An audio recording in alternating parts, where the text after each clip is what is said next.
Miss McCray, and she is here to discuss the importance of mental health in communities of faith. They are beginning the weekend of worship, the weekend of faith, and they are starting here, alhamdulillah, at Masjid Taqwa. And so I would like to welcome her to the minbar, inshallah. And we also have here, of course, our esteemed guest, Mayor Blasio. So I want to thank you all for listening, taking the time to hear their wise words.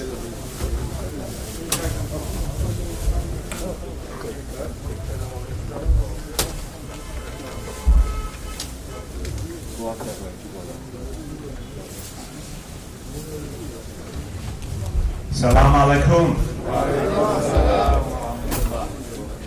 It is an honor to be with all of you this day as Ramadan is ending, and our First Lady will be joining us in just a moment, because we are here as part of something very, very special to us, what we call Weekend of Faith. This is a time, and because it's New York City, all faiths are engaged, are welcome. Everybody matters in the city. I say to all my Muslim brothers and sisters, you matter to New York City. New York City needs you. You are part of what makes New York City great. And I say that to our brothers and sisters in all faiths. In Weekend of Faith, we reach out to everyone. We say we value faith communities. We value people of faith. And we need to have a conversation together about a topic that so often doesn't get heard in the open. And that's mental health. This is a hard topic to talk about in America. And it's something we have to be honest about. In this country for years, for generations, there's been a taboo. There's been a barrier. It's an invisible barrier that makes it hard for people to be open and honest about something that's very human and very natural, which is just like we have physical challenges and illnesses, we have mental health challenges. It's part of the human condition. This is an American problem. This is a New York City problem. Now, when I talk to people from all over the world, each person tells me, well, in our culture, in our country, we struggle to talk about this. And what's so striking to me is that everyone says the same thing, wherever they come from. We struggle to talk about this. But we have to talk about it. And I know there are leaders who have focused on mental health, and I thank you. I thank you for everyone who's been a part of that. I thank you because people need that outreach. They need that dialogue. And our First Lady is joining us now, and she will join me, and she'll really tell you why this is so important, because she's devoted herself over now 8 years to reaching New Yorkers, to letting them know that help is there, that we can have this conversation, that it's okay, and it's something we need to do for ourselves and our families and our communities. And that's made a world of difference. But before I turn to the First Lady, I want to say that for 8 years, we have believed that if we talk about mental health, we will heal together. That if we make it easy for people to get mental health services, families can stay together. The problems that seemed insurmountable can be addressed. I'm sure the First Lady will mention the hotline, but I will too, 888-NYC-WELL, because we can't say it enough times. It's a place you can turn in any language, brothers and sisters, any language. 24 hours a day, 7 days a week to get help. And why do people need help, especially in this moment? Because the stress of COVID, the pain we've all been through, every community has lost people. Every one of us. Everyone knows someone in your family, a friend, if you lost someone to COVID, or you've seen the pain that COVID has created, someone who lost a job, someone who was sick. The stress that that's created, the fear that that's created, has also led to so many mental health challenges manifesting. The pain we see in the world around us, in the Middle East, the ongoing tragedy of Syria, the horrible pain and loss we see our brothers and sisters in Yemen experiencing every day. We see Israelis and Palestinians both losing their lives right now. We see children losing their lives. We need together to pray for peace and to renounce war, because war gets us nowhere, especially when our children are suffering, our families are suffering. But meanwhile, here across an ocean, we feel the stress too. We feel the pain too. And that just makes it even harder for all of us. So if you feel the sorrow in the world, you see what our Asian brothers and sisters are going through with the hate crimes, and it pains you. That's part of being human, to feel that pain with others. If it makes you stressed, if it makes you anxious, that's part of being human, because we're searching for answers. We get answers from faith, but we also have answers we have to figure out together. And if it makes you confused, if it makes you depressed, if it makes you anxious, that means you're a human being, but it also means you deserve help when you feel those things. So together, it's always about, in the end, finding a way together. And this city, Charlene and I have had the honor of serving for these last 8 years, this city always brings back some of your hope. Because somehow, unlike almost any place else in the world, we all have found a way here. It's not perfect. It's far from perfect. But we found a way to live together and to see each other, hear each other. Each year we find a way to respect each other a little more. That is our hope. That is our future. So as we end this holiday season, I hope everyone, in the time of reflection you've had, I hope you feel, as we start to come out of COVID, as we start to overcome it together, that there's a new hope. There will be a recovery. There will be something better. And we will do something different, because we learned in this crisis. Maybe we learned a little bit how much we depend on each other, and how much we have to have a society of even greater equality and respect for each other. I turn to the First Lady, but first I say, Juma Mubarak. Had to get that in. And as I turn to my wife, I want to let you know, today is our 27th wedding anniversary. Thank you. And 27 amazing years together. And my love for Charlene and my respect for Charlene grows every single year more and more and more. And as I hand her the microphone, I have a simple message. She said we could defeat the stigma, and we could help people get the help they deserve. And then she proceeded to do it. That's what is so amazing. Our First Lady, Charlene McCray.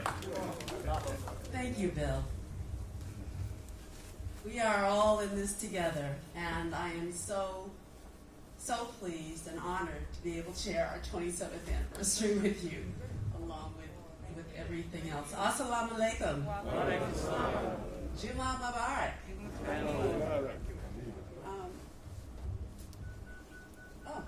Thank you. I want to thank all of you for welcoming us today in worship, and I also thank Imam Siraj. It is an honor, such a deep honor, to be with you to celebrate this Weekend of Faith on Mental Health. And I celebrate everyone who is here, able to be here today, because we have spoken so often in the past about the need for community and the importance of being here for each other. And that is something that you have always embraced, from bringing families care, love, and support to helping keep our streets safe. And I know we celebrate today in a difficult moment, one of fear and mourning for so many Muslims here and around the world. On the heels of this pandemic and what has already been a difficult year, more violence, more hostility and violence and loss of life is heartbreaking. Every person deserves dignity and the right to live peacefully. Oh, thank you. And when people are hurting, whether it is here or thousands of miles away, the pain and the trauma born of hostility and violence is shared. There's an African proverb that I love. It says, the rain does not fall on one roof alone. It doesn't. We all feel it when someone else is suffering. And this particular kind of suffering is a very heavy weight, a weight that's impossible to carry alone. And whatever you are feeling, each one of you in this moment, my heart, our hearts, reach out to you. The strength of the connection that we have with you, the strength of the connection that we have with each other is such a blessing. With community, you can name the fears, the anger, and the sorrows, and bend. Bend with the suffering, not break, bend. With community, we are reminded to focus on what we can control and what we must do to keep ourselves physically and emotionally healthy and whole. With community, it is easier to continue loving, learning, working, and supporting our families. And that is what this Weekend of Faith has always been about. How do we keep ourselves healthy, physically and emotionally? And this year, our final Weekend of Faith means so much to me.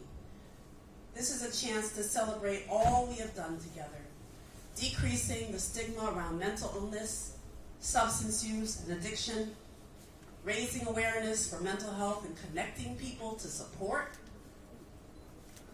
Back in 2016, which feels like a lifetime ago, we did not dream that 1,000 houses of worship would take part in the first Weekend of Faith. We certainly did not expect that number to double the next year. And when COVID hit, we didn't imagine that so many houses of worship would quickly adapt with us last summer as we went virtual.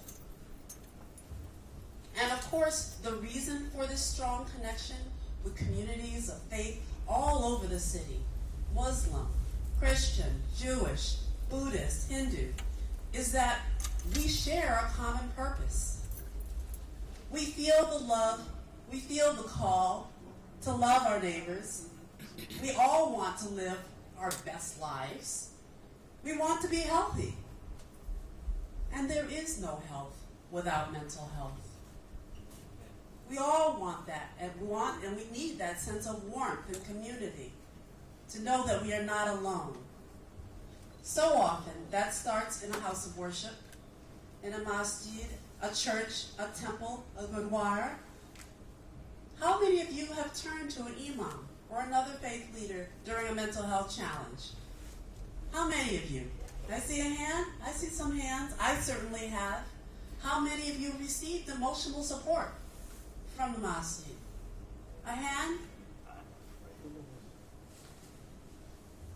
Well, that is why this partnership has been so powerful.